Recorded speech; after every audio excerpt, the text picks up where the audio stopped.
And it's no surprise that Barclays is now suggesting that the president is basically toying with a recession. In fact, if you just go to the bottom over here for a moment, you can see Barclays tells you the following. Barclays says, we expect the United States to be in a recession between Q4 2024 and Q4 2025, all year. They expect the Eurozone will be in a recession during that time. And they expect China's growth will not be 5%, but rather it will be 3%. They think global growth is likely to be near recessionary levels in the coming quarters.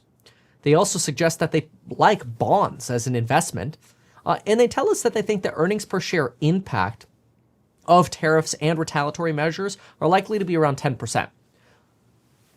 Something else to keep in mind is that the labor market is holding up and is being cheered by Donald Trump. But this is yet another mistake, because as we know, and I've beaten this into everyone who watches my channel's mind, the labor market is the most lagging indicator of recession ever.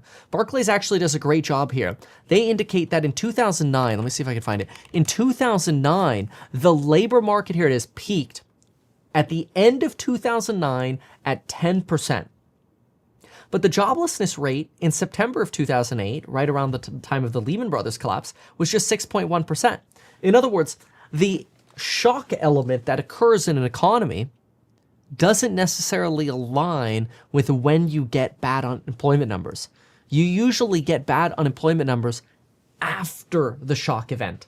And now that the 10-2 spread is over 50, we are ready and primed for a shock. And that's what's really scary, is we think the tariff event was a shock.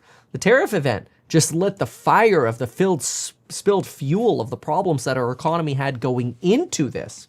Right? Donald Trump didn't solely create the conditions for a rough economy.